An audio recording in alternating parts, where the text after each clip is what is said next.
CM Chandrababu Abu Dhabi పర్యటన కొనసాగుతోంది. ఇవాళ చంద్రబాబు వరుస సమావేశాలతో బిజీగా గడుపుతున్నారు. ఇవాళ సీఎం చంద్రబాబు 9 సమావేశాలకు హాజరు కానున్నారు. అబుదాబి నేషనల్ ఆయిల్ కంపెనీల ప్రతినిధులతో భేటీ కానున్నారు. స్థానిక పారిశ్రామికవేత్తలతో రౌండ్ టేబుల్ సమావేశం నిర్వహించనున్నారు CM. Abu Dhabi chamber of commerce chairman Ahmed Jasim Al జాబీతో భేటీ కానున్నారు. G42 CEO మన్సూర్ అల్ మన్సూరితోనూ సీఎం చంద్రబాబు సమావేశం కానున్నారు. అబుదాబిలో చంద్రబాబు పర్యటన కొనసాగుతోంది. వరుస సమావేశాలతో బిజీగా ఉన్నారు. తాజా అప్డేట్స్ అందించేందుకు ప్రతినిధి జయరాజ్ సిద్ధంగా ఉన్నారు. జయరాజ్. బలరాం, రాష్ట్ర ముఖ్యమంత్రి నారా చంద్రబాబు నాయుడు ఆంధ్రప్రదేశ్కి విదేశీ పెట్టుబడుల లక్ష్యంగా దుబాయ్లో పర్యటన చేస్తా ఉన్నారు. అబుదాబి, దుబాయ్ రెండు చోట్ల కూడా 2-3 రోజుల పాటు ఆయన పర్యటన కొనసాగుతోంది. దాదాపు 40,000 కోట్ల రూపాయల విదేశీ పెట్టుబడుల లక్ష్యంగా ఈ పర్యటన కొనసాగుతుంది. ఇప్పటికే అమరావతిలో దాదాపు 100 కోట్ల రూపాయల విలువైనటువంటి పెట్టుబడులతో డిజిటల్ లైబ్రరీ ఏర్పాటు చేయడానికి ముందుకొచ్చింది దుబాయ్ సంస్థ. దీంతో పాటు అనేక రకాలైన సంస్థలతో ముఖ్యమంత్రి సమావేశం జరుగుతూ ఉంది.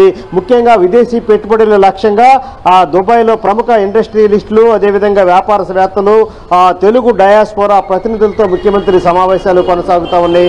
ఈరోజు 9 సమావేశాల్లో ముఖ్యమంత్రి పాల్గొంటారు. ముఖ్యంగా విదేశీ పెట్టుబడులు ఇప్పటికే వస్తున్నటువంటి నేపథ్యంలో ఇక్కడ ఉన్నటువంటి మౌలిక సదుపాయాలు, ఇక్కడ ఉన్నటువంటి ఈ ప్రభుత్వం కల్పిస్తున్నటువంటి సౌకర్యాలు, ఇస్తున్నటువంటి రాయితీల గురించి కూడా విదేశీ ప్రతినిధులతో ముఖ్యమంత్రి నిరంతర సమావేశాలు నిర్వహిస్తున్నటువంటి నేపథ్యం ఉంది. అదేవిధంగా విశాఖపట్నం, తిరుపతి, అమరావతి ప్రాంతాల్లో పెట్టుబడులకి విదేశీ పెట్టుబడులు ఆహ్వానించడానికి ప్రత్యేకంగా ఈరోజు 2-3 రోజుల పాటు అయిన పర్యటన కొనసాగుతోంది. ఇప్పటికే దాదాపు శోభా గ్రూప్ తో భేటీ అయినటువంటి ముఖ్యమంత్రి అమరావతిలో వరల్డ్ క్లాస్ లైబ్రరీ నిర్మాణానికి 100 కోట్ల రూపాయల పెట్టుబడులతో నిన్న ఒప్పందం జరిగింది. అదేవిధంగా UAE బేస్డ్ బిజినెస్ కౌన్సిల్ సభ్యులతో కూడా చర్చలు జరిగింది. రియల్ ఎస్టేట్, టూరిజం, హాస్పిటాలిటీ రంగాల్లో భాగస్వామ్యం కల్పిస్తామని చెప్పేసి ముఖ్యమంత్రి వారికి హామీ ఇచ్చినటువంటి పరిస్థితి ఉంది. ఇన్వెస్ట్ ఆంధ్ర, అదేవిధంగా అమరావతి డెవలప్మెంట్ ప్రాజెక్టులపైన కూడా ఆయన ప్రజెంటేషన్ ఇచ్చారు. దానికి చాలా అక్కడ ఉన్నటువంటి ప్రముఖులందరూ కూడా చాలా ముగ్ధులయ్యారు. చాలా మంది అమరావతిలో పెట్టుబడులు పెట్టడానికి ముందుకు వస్తున్నటువంటి పరిస్థితి ఉంది.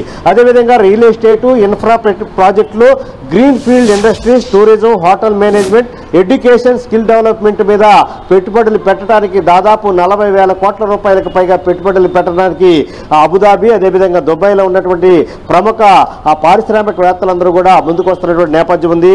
అదేవిధంగా నవంబర్ 14-15 తేదీల్లో విశాఖపట్నంలో నిర్వహించేసరికి CII పార్ట్నర్షిప్ సబ్మిట్ కూడా వారిని ఆహ్వానించారు ముఖ్యమంత్రి. వారు సుముఖత వ్యక్తం చేశారు.